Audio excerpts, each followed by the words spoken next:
Ladies and gentlemen, welcome on your Lifetime Testimony program on Impact Television. Very glad to have you for Lifetime Testimony. As you know, Lifetime Testimony is a program where we are receiving men and women coming to share some of the principles that will help you to walk in your own life, in your own calling, and to see the Lord manifested in your life.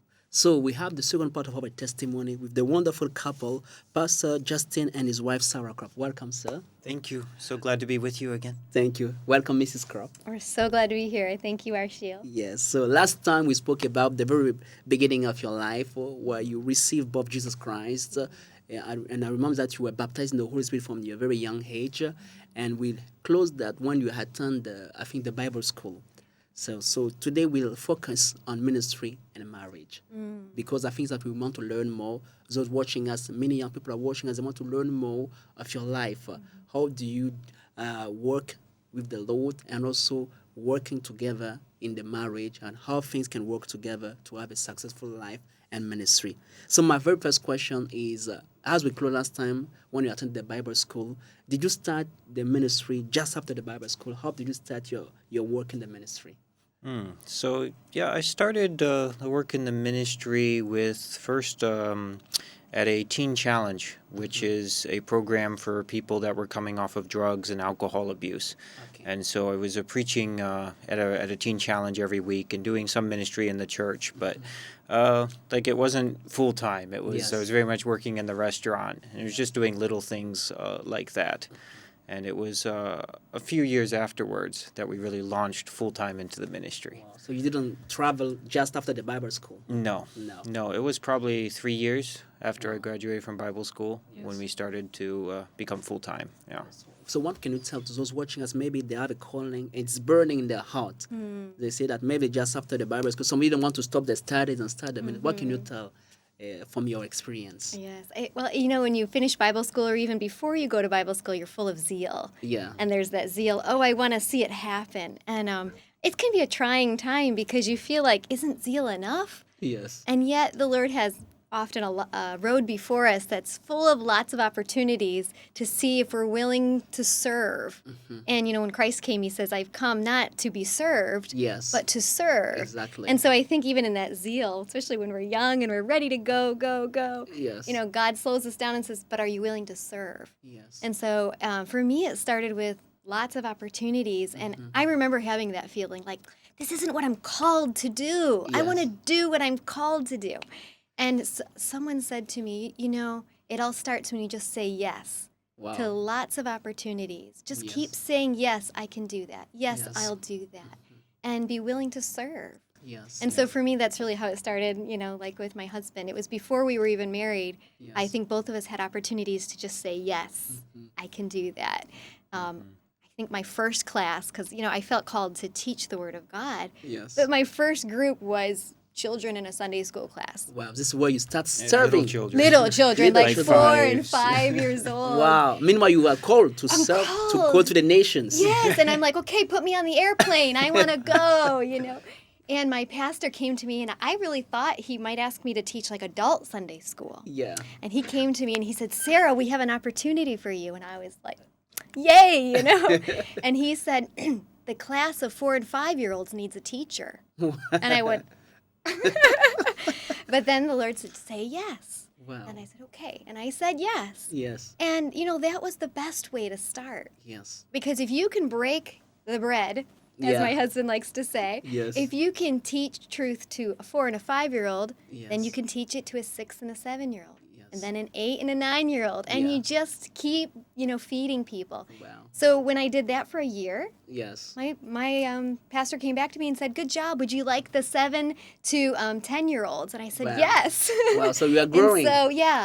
And so the opportunities would change. Yes. But you have to start by saying yes. Wow. Yeah. Wow. I think another really important aspect of that, though, is, where she said you have to be ready to serve. Yeah. And that's really important in the ministry. Yeah. Whether you're going to be serving in another nation, or even if you're going to be a pastor or an elder or a teacher, even in your own country. Yeah. See, one of the things that we don't realize is your life is so much more important than what you're going to say in that pulpit. Yeah. If you don't know how to live with people, communicate with them, be a servant, be humble. Yes. No one's going to listen to what you have to say in the pulpit. Yes. And even if you're going to be working in another nation, you have to learn their culture. You have to learn how to get along with people. So sometimes, when you're training people that might be wanting to go serve the Lord in other nations, they want to know, oh, how do I teach? How do I preach? Yeah. And as soon as they get off the plane, they think every church is going to invite them to come and preach. Yes. It doesn't work like that. Wow. That's not how life is. And I think that's one of the hardest lessons that young people have to learn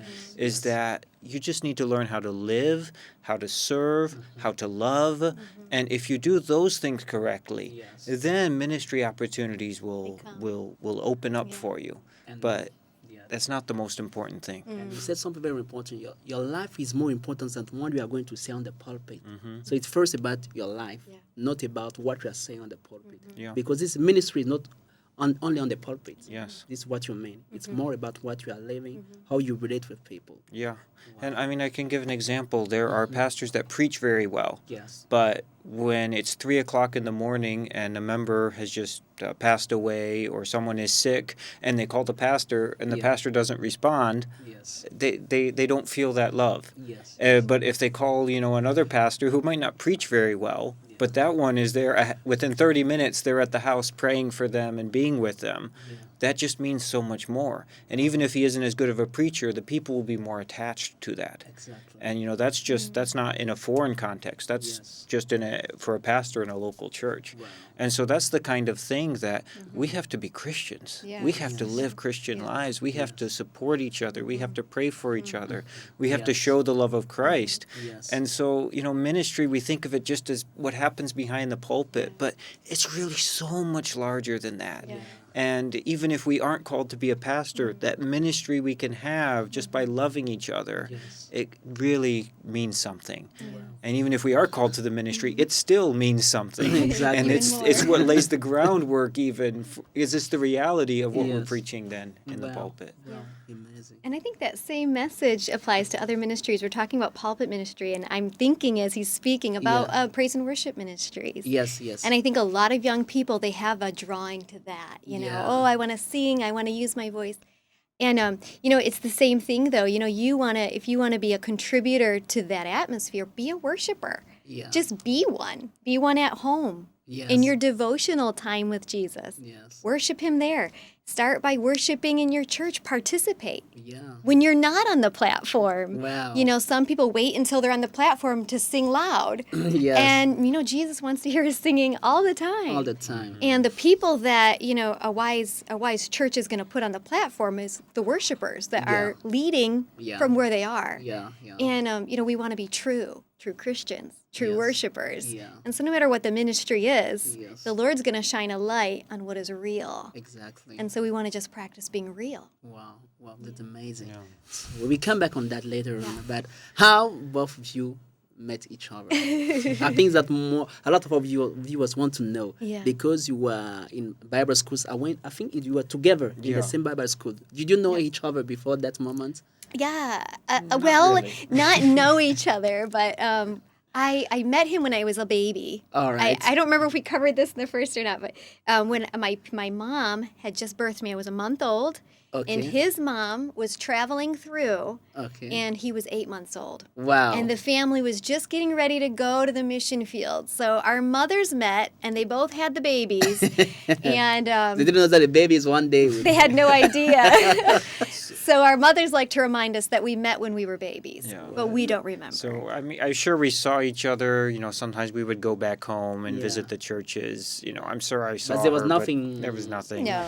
So the first time I remember meeting her, so I was in Bible school 1 year before her. So we overlapped, but we didn't start at the same time. Yeah.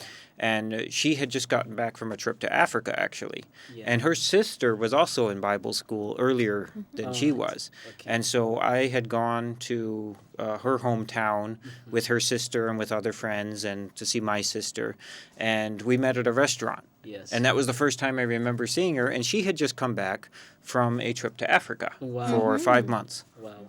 So what happened? Did you receive a vision, or did you fall in love with her when you saw in the restaurant? What happened? So you have to understand that at that time, I had decided no girls. No girls. I had told God I came to Bible school Yes. to study your word. And I had brothers that come to Bible school. They got married. They'd met their wife there. And I said, I don't want that to happen to me. I'm here for God. And so I was determined, no girls. So it wasn't even like a possibility. Yes. You know, sometimes your mind is so closed that it had to be a miracle. However, when I did see her, I thought, wow, she is very beautiful. She was very beautiful. Yeah. Well, that's good. But that was Nothing it, more. because there could be nothing more. Yes, I yes. was closed to any possibility at that time. What Mrs. Cole? It was nice to meet him and finally see him, because actually when I was in Africa, I stayed in his house. Okay. The family had left already, and I Yeah. had been invited to travel with another couple to Africa. Yes. And in that opportunity, they said, why don't you go up to Malawi and spend a month in the Krupp's house? Wow. I thought, wow, what a great opportunity. And it was a time that changed my life. Wow. So the funny story is, actually, I get to their house in Africa, and it was kind of a big house because they had several children and offices.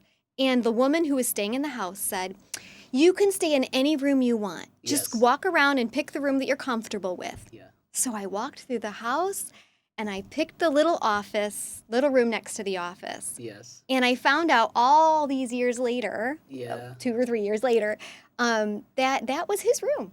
My goodness. And I hadn't met him as an adult. You slept in his room. You know, in his room. she slept in my bed before. But, it was just kind of a token later Yeah. that God was really the one. Wow. He was writing our story Wow. before we wonderful. met. Yeah. Amazing. So I had just come back from his house, so I was like, oh, that's a Krupp. I Yeah. stayed in his house. And that was just kind of Yes. all there was at the time. Just friendship. Just friendship. Yes. And I knew he was at the Bible school, so I was eager to ask questions about Bible school, but Yeah. yeah. And it was almost a year later when she came to Bible Yeah. school then. Mm-hmm. And so then we had 1 year together at Bible school. Wow. But still, my second year and her first year, again, I was not interested in girls at all. And we so- understood that he was working, he would study, and then he was working a second job. Wow. And all the girls knew, this is Yeah. a guy who really studies his Bible. He really knows the Lord, he loves the Lord, and I think most of us understood he wasn't wife hunting. Yes. Yes. So there was no... Focus on the ministry. Yes. Doing his job. We were working. he was very focused, and that helped us stay focused too. Yes. Yeah. Wow. Yeah. So what led you to take the first step? As you were close to any kind of relationship. Yeah, so it was about, I guess, maybe Another a year year. and a half after I Wow. finished Bible school. Wow. She had finished Bible school, but she stayed on staff as well. She was helping with books, doing covers, and I was also helping with some things, and I was also working at the restaurant Yes. to pay my school fees still. Okay. And then I started looking at her, and the way I looked at her was a little bit different. Yes. Something changed. Something changed, and Yeah. but I said to God, God, I told you I didn't come here, to get a wife. Yeah. But I said, God, if this isn't from you, just take away this feeling that I'm having, because of course I didn't know what feeling this was. Yes. But I said, if it is from you, then okay. And so then a short time later, then I decided to approach her. Wow. And it's quite a funny story because, of course, at our Bible school, we had a policy where you didn't have a guy and a girl together alone, with In the same room. in the same room. So Okay. I went into the room where she had just finished giving a violin lesson to a student. The student Yes. had left, and I closed the door behind me because, of course, Wow. I didn't want anyone to know what I was going Yeah. to do. And so I walk up to her and I say, Sarah, I've been thinking a lot about you, and I think you might be the one. Wow. Straight on that. Straight like that. So of course you have to understand, my growing up, I was quite isolated, and and again I was very close to You girls. didn't think about inviting her in a restaurant? No, or- I just No. no, I wasn't proposing, but of course I realize now looking back how strong it came across. Yeah. It was almost like a proposal. proposal. So I said, well, would you think about it, pray about it, and let me know. So I'll let her continue the Wow. story. How did you feel? Well, I was shocked. Oh, yeah. A little scared. Yes. When he came in and closed the door, I had just, finished a violin lesson, and I thought, oh, whoa. He closed the door. I thought, I'm in trouble. because he was also very serious. Justin had a reputation of being very just, Yes. like his name. Yes. And, so when he came in and closed the door, I said, what have I done? Yeah. He's going to tell me, set me straight on something. Yeah. And so I was afraid, Yes. actually. And so when he said what he said, I was kind of flattered, Yeah. that this person who I see as an upright person Yeah. is drawn to me. Wow. But then my second thought was, no way. And I thought I just had no inclination towards him that way. Yeah. And but I didn't want to give him either any confirmation, any encouragement or discouragement. So I just said, okay, all right, well, I will pray about it and let you know. Yes.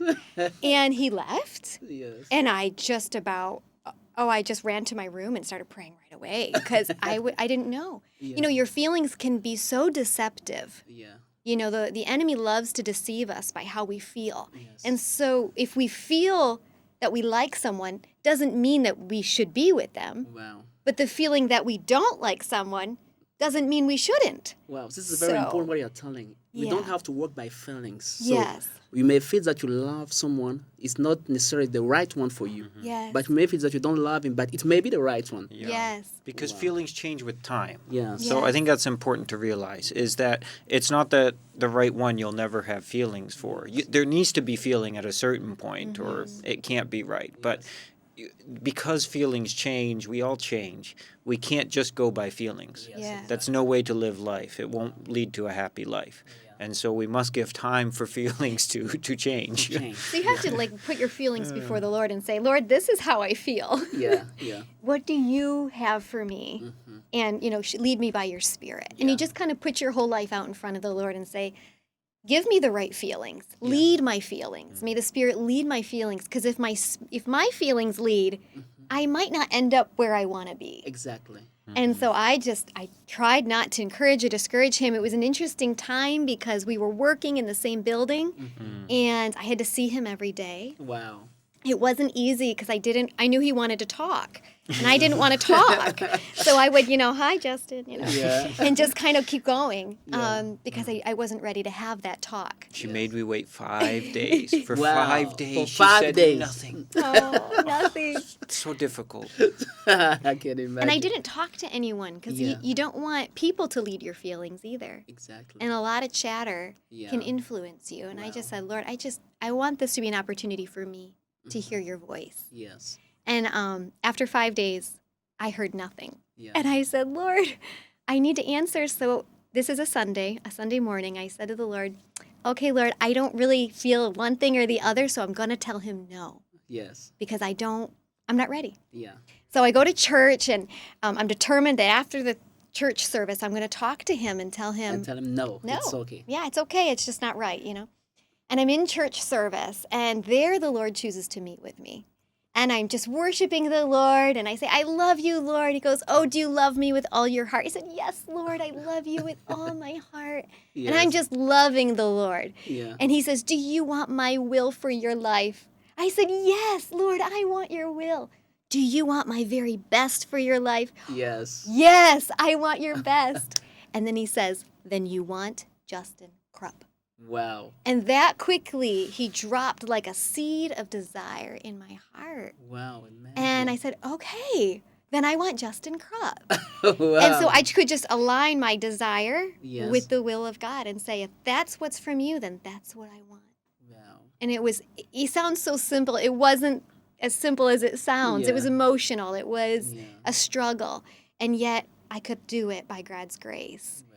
And at the end of the service, as I started to talk to him, it's like my eyes were open to see who he was. Wow. My Sometimes we don't see people the way God sees them. Yeah. Because we are blinded by the color of their hair, or Yeah. we're so limited in our own Yes. sight. Yes.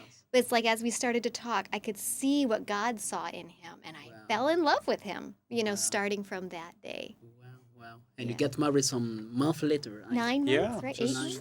Less than that, I Less believe. than Yeah, that. 8, 8? 7. Yeah. Wow. 8 months Wow. later. Wow. It was April. This happened in September. September. And we Yeah. were married April 19th. Yeah. Yeah. This means that we can follow the guidance of the Lord and Yes. find the right husband or wife for our life. Yeah. We don't have to choose by ourselves. We just need to focus, to listen to the Lord. The Lord Yeah. can lead us. Be willing. Be Yes, be willing. willing to be led. Yeah. You know, and then we Yeah. did, have, of course, have a time where we started dating, if we could say that. Yeah. You know, where we started to talk, and then things got confirmed. Yeah. You know, it wasn't like from that moment on, it was okay. You're definitely married. It Yeah. was, you know, but God started to confirm things as we started to know each other. Yes, in fact, I think that day all I said to him was, I have peace to get to know you better. You Wow. know, I didn't tell him, you know, Yeah. we can get married. Yes. So it was just the start of building a relationship. Yeah, and I don't recommend anyone do it the way I did it. I don't recommend it, but it worked out. Praise the Lord. Yes, yes. So I think that we need to be led by the Spirit. Yeah. If we can understand, for everything, we just need to follow the leading of the Spirit. Yes. Yeah. Even for the marriage, some people say, no, let me find the right one, but we need to follow the Lord because know what is the best for us. Yes, he knows what's in our path. Yeah. He knew where Justin was going, where he was leading Justin, and he said he knew that Justin wanted to be led. Yeah. And he knew I wanted to be led, so he could lead us into that path together. And so I think, you know, we see what in the present, but he sees way down the road what someone will become. Wow, wow, wow. So just after the marriage, so you just go on ministry, or did you stay some time in It the was, country? what, a year and a half? I think a year and a half after we were married. Then we left. We went to France for a few months. To learn French because we didn't have any French background. So that's another thing talking about ministry is you have to learn the language of the people. Wow. And that's a big challenge. And it's a Yes. big part of life though, Yes. because if you can't speak the language, the language communicates love. Yeah. When you learn the language of a people, you are saying to them, I love you enough that I am willing to put aside my language and learn your language. And so all these things are very practical. And so we did that for a few months, and then we continued to West Africa. Yes. And there we continued practicing the French and moving around the region. Yes. You know. Wow, wow. Now, how did you do to join the ministry and your marital life? How did it work? Because you are married and you are serving the Lord, we know sometimes we may have challenges because of the ministry. Before in the wedding, how did you do to join both things together? It's really a growing experience. Yeah. I am thankful we had that year and a half before leaving to go into what I would call like a foreign ministry. Yeah. You know, we had a year and a half in our country where we were still getting to know each other and Yeah. figuring out how we function. And in that environment, you know, I would counsel anyone who just got married, wait a year before you do any huge, big thing that Yes. changes your life. Yeah. Because you need a year. In fact, there's an interesting verse Yeah, in the Old Bible it Testament. talks about that when a man would marry a woman, he wasn't allowed to go to war Yes. for a year. For a year. And so the idea was he could be with his wife. Yeah. Maybe they could have a child, you Yes. know, and they could have something before he Yeah. would go out to battle. And it creates a solid environment because when you do go to battle, you want to be one. Exactly. And the fact that you had a ceremony saying you're one doesn't necessarily mean That- you're joined, you know. Yeah. It takes time to join the way you think and to understand one another so that you're holding hands, if I can use that illustration, in every way. Wow. And so that year was really important for us. We were really just going through that whole process of becoming one. So then when we went out, I remember just before we went out having a day where I felt like I was no longer Sarah, he was Yeah. no longer Justin, but like we actually became what we call JSK. You You know, it's our initials, you know. But I Yeah. felt like we had a moment where we became that, Yes. you know. And there's a moment I think in marriages where you need to know we are one. Our lives are blended. Yeah. Wow. This is never going to be the same. Wow. Wow. And that moment gives you something solid that you hold on to. And that day, that whole year, even though, you know, leading up to going, the Lord just sent confirmation after confirmation that the time was coming. Yes. Because, you know, again, going back to the thought of zeal, our shield. Yeah. Yeah. We were married, but we were very zealous. Okay, we're married. Send us to the field. Yes. We're He married. wants to Let's go go. on the field in the nations. Yeah, send us to the nations. And there was a special man of God who came and prayed for us, Pastor Charlie Phillips. And he laid hands on us as a couple, and it was very precious. And he said a lot of beautiful things, and they were all accurate. Yeah. But one of the things he said was, "Why, my son, are you asking if your feet will go to the foreign field? They will go. I assure you they will go. Wow. Trust in me in my time." Wow. And so we were talking afterwards, and my husband says, everything was accurate except for that one thing. And I said, really? Yeah. He said, my son, and I wasn't thinking that. Yes. And I confessed to him, I said, oh, he just got the gender wrong. Wow. He should have said, my daughter, because at that same time I was saying to the Lord, Lord, when are we going? When are we going? And the Lord put it in his mouth to say, soon your feet will go. And so there was just confirmations all along the way that the time was coming. Yeah. And so we could prepare. We spent the whole year preparing. Wow. Wow. Now, what is the secret allowing you now to work now on the mission field? Because you are taking care of the ministry, you have to preach, you have to do a lot of things. Do you have time together? How do you combine both of those things? The ministry, the time with your wife. How do you combine both of those things? Yeah, it's a little bit different, I guess. In our ministry, you do a lot of work from home, Yeah. and there's a lot of things even you're working on together, Mm-hmm. and so it's a little bit hard because almost the work and then the domestic life actually becomes too intertwined. Yeah. So when you have a normal job, maybe you work from 7 in the morning till 5 at night or whatever, Yeah. and then you get home and okay, you've left the office behind you, and now you can focus on your family life. Yes. Well, in the ministry, it's not like that, because sometimes during the day you're working on ministry, Yes. and then even at night, maybe up until 10 o'clock at night, maybe you're on the phone call with people from other countries and Yes. different time zones, and so you're still working, and so sometimes it's like there's not a set time where the ministry book closes Yeah. and the family book opens. Wow. Wow. And so that's some of the challenge. So sometimes even the family book is open during the day. Wow. And so it's somewhat challenging really to separate Yeah. everything. Yeah. Yes. Yeah. And I think for us, the key has been embracing both Yes. as a blended Wow. life. Yes. We live our marriage and our ministry together. We work together. Wow. It's kind of a dream job Yeah. for a woman to get to work with her husband Yes. all the time. Wow. But you also have to learn to balance that, because when you're together with someone all the time, Yeah. if he was only my coworker, I might say something to him a certain way. Yes. Exactly. But he's not only my coworker. He's also your husband. He's my husband. Wow. He's also, if I can say, the priest of my home. Yes. And so I have a lot of respect for him. Yeah. And the further the road into the ministry goes, the more responsibility I see sits on him as a man. Exactly. It's not on us as a couple. It's on him as a man. Wow. And so the woman's, if I can say, her respect for her husband has to grow Yeah. if she's going to walk in that environment, Yeah. so that there's not just a colleague, friend relationship, which is nice, Yes. but it won't give him the strength that he needs Yes. when the weight comes upon him. Wow. Wow. And so, balancing that Yeah. friendship and great respect as my boss, as my husband, as my best friend, my Yeah. colleague, Yeah. and the priest of my home. Wow. So there's a lot of hats. Yes. And yes. sometimes I'll just say to him, okay, I need you to wear this hat right now. We're going to have this conversation as this, not as this, as this. Wow, amazing. Now, how does faith help you in your ministry or in your work? Because we need faith to leave a country, to come in another country or in another area of the world. Yeah. How does faith help you to serve the Lord? Well, faith is everything. Everything. Yes. Hebrews chapter 11, all the things that the heroes did by faith. Without faith, we have nothing. Yes. Without faith, why would we leave our home? We didn't come here, for money. We didn't come here because it pays well Yes. or the climate. And so it has to be, God speaking to us. And that faith, it comes by hearing God's word, hearing God's voice. Yes. And so that is the Christian life, is living by faith. So it doesn't matter whether you live in another country or your own country. We have to live by faith. We have to hear from God, and we have to obey God, like Abraham did. He heard God to leave, and he left his country. Eventually, he left his family. Little by little, it was progressive. Yes. And that's how we all have to live. That's the example for us. Wow. Wow. Wow. And you really do live it. Like, you can't just hear it and say, oh, God's going to do what God's going to do. Yeah.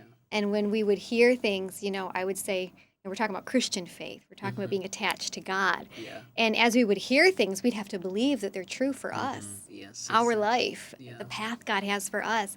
But then that would demand sometimes that we would walk a certain way. And I'm going back to this again, but even the year before we went to the mission field, we had heard in our spirit, you're going to go to the field soon. So we didn't buy a house. Wow. We didn't buy stuff. We had a little car Yeah. that got him to work, but it wasn't very nice.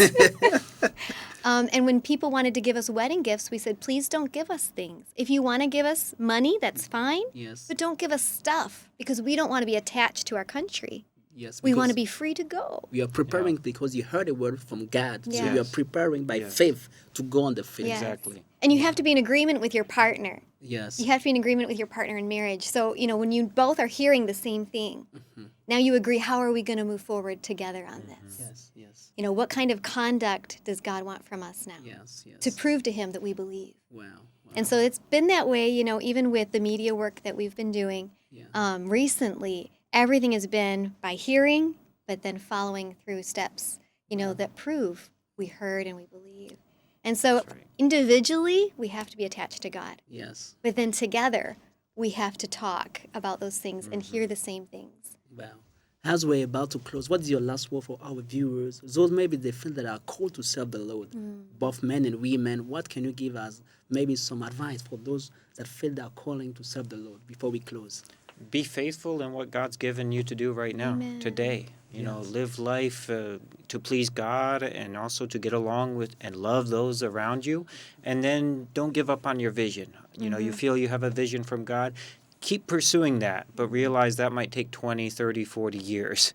And so be faithful today, and that will help you get to that vision long term. Amen. Yes. Mrs. Krupp, something else? I would say just invest in your relationship with the Lord himself. And then with the Spirit of the Lord. If you're baptized in the Holy Spirit, walk in the Spirit and allow him to lead you. Whether it's an issue of marriage or ministry or just, Lord, what do you have next for me? If you have a willingness to be led, he's going to lead you. But it's a practical thing, and it's something we do every day in our Christian life. So it's for all believers, but especially if you feel God has the ministry for you. Wow, amazing. Thank you again. We're very glad we are closing. We have them next time for some other programs with you. But as we are closing, as I said, walk in the Spirit and be faithful wherever you are, and God will lead you in your vision. Thank you, and see you next time on Impact Television. Shalom.